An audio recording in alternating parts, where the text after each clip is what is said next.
Olá, esse é o programa Sociedade Solidária, um fórum para o diálogo sobre os desafios do Brasil, uma iniciativa da LBV. Na edição de hoje, nós falamos sobre o apoio a crianças que tiveram seus direitos violados.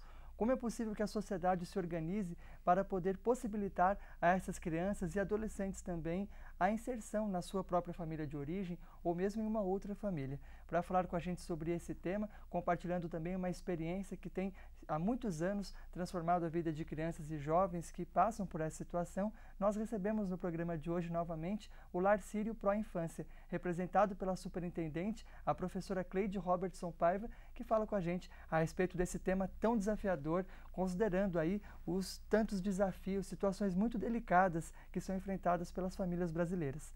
Bom, primeiramente gostaríamos de agradecer em nome da LBV pela professora estar aqui conosco novamente para falar sobre esse tema tão importante. Seja sempre muito bem-vinda. O Lar Sírio também agradece a oportunidade de poder falar sobre o seu trabalho com as crianças em situação de risco e vulnerabilidade social. Bom, para começar, eu queria que a professora contasse, então, para a gente um pouco sobre a realidade dessas crianças e jovens, quais são as situações que hoje levam eles a precisarem, por exemplo, ter uma medida tão importante como essa, a das varas da infância e juventude, de muitas vezes até trazer essa criança para fora da família onde elas estão, para que elas possam ter as condições adequadas para o seu desenvolvimento. Bom, a história do cuidado da criança e do atendimento da criança em situação de direitos violados, ou por abandono, ou por problemas familiares de dependência química, ou por extrema miséria, ou pelo simples fato de rejeição, ela é uma história muito antiga, final do século XVIII, quando o Brasil teve como pressuposto para resolver o problema do abandono, tirar a criança da família e se responsabilizar pelo seu desenvolvimento e o seu cuidado. O pressuposto era o seguinte: se eu tirar a criança da família e oferecer a ela alimento, segurança, ele vai crescer, essa criança vai crescer e vai ser um adulto produtivo e engajado, o que na realidade ficou provado no mundo inteiro,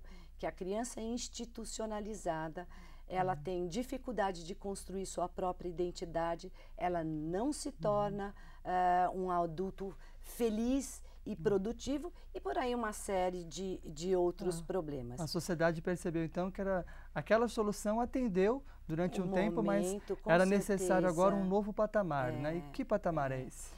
Agora, com o ECA, que é o Estatuto da Criança e do Adolescente, a criança passou a ser um agente de direito. No ECA está escrito: toda criança tem direito a se desenvolver no seio de uma família. Toda criança tem direito a ser criada por uma família. E aí não importa o formato da família, né? Não importa. Os mais diferentes formatos. O importante é que ela tenha ali algum adulto, né, que responda por ela e possa lhe proporcionar as condições que ela precisa. E hoje o formato das famílias são bem diversificados. O importante desse desenvolvimento na família é a individualidade, né? É o olhar totalmente particular que esses adultos dão a esta criança. O que não acontece numa instituição. Por melhor que seja a instituição, como o Lar Sírio é uma instituição maravilhosa. Nós temos psicólogos, psiquiatras, oferecemos muito amor a essas crianças. É diferente do que a criança ter lá alguém com um papel parental, né, que esteja olhando só para ele ou para mais 2 ou 3 crianças, diferente do que você ter um grupo de 20 crianças institucionalizadas, né? Agora, professora Cleide, além de ter essa mudança nas políticas públicas do Brasil, acompanhando até essa nova legislação que o país passou a ter, nós tivemos, por outro lado também, uma mudança nas condições das crianças e adolescentes que têm os seus direitos violados e passam a necessitar desse tipo de intervenção profissional. É uma realidade também mais difícil do que a vivenciada aí no início do século ou no século anterior, como a senhora citava? Com certeza, né? Hoje, a violação da criança, a pobreza, A miséria, ela está extremamente ligada à marginalidade, à criminalidade, né? Então, realmente hoje a violência atingiu níveis quase que insuportáveis e os abrigos não estão preparados ainda para receber e institucionalizar essas crianças. Normalmente eles acabam tomando um formato meio de fundação casa, que até de onde vem, inclusive, muitas das com crianças. Com certeza. A maioria, de jovens adolescentes são jovens, são egressos da FEBEM. A Fundação Casa, a antiga FEBEM, né, é a entidade responsável no estado de São Paulo pelo cumprimento de medidas socioeducativas, como, por exemplo, a daquelas crianças e jovens que estão fora, né, não estão em regime de liberdade e passam a cumprir penas, então, em regime fechado ou, muitas vezes, depois, regime semiaberto, regime aberto, até que elas possam se reabilitar, né, daquela infração que elas cometeram.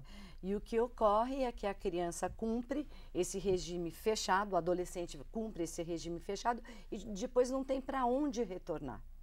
Ele não tem família, a família não aceita mais, a carência e a defasagem de tudo na vida deste adolescente. Defasagem de formação escolar, a falta da formação escolar, a falta do acompanhamento da saúde, a falta da moradia digna, de um lugar digno para morar, a falta de tudo. Eu costumo dizer, gente, que a miséria é cara. A miséria é algo que traz muito maior despesas, muito maior sofrimento. Do que você trabalhar numa situação preventiva e estar oferecendo a esta criança, a este adolescente, desde a mais tenra idade, a oportunidade dele se desenvolver e aí realmente se tornar um ser humano produtivo e alguém engajado na sociedade que possa exercer a cidadania, que tenha condições de conviver socialmente e produzir socialmente, né? Agora, uma vez que essa realidade, infelizmente, ela já está presente, como nós podemos, então, garantir que essa criança, esse jovem, possa ter condições de voltar a ter uma vida normal, que seria adequado para a sua idade? É sobre isso que a gente fala no próximo bloco. O programa hoje conversa com a professora Cleide Robertson Paiva, superintendente do Lar Sírio Pro Infância. A gente vai agora para um breve intervalo e daqui a pouquinho continua a saber mais sobre esse tema e sobre o trabalho da organização.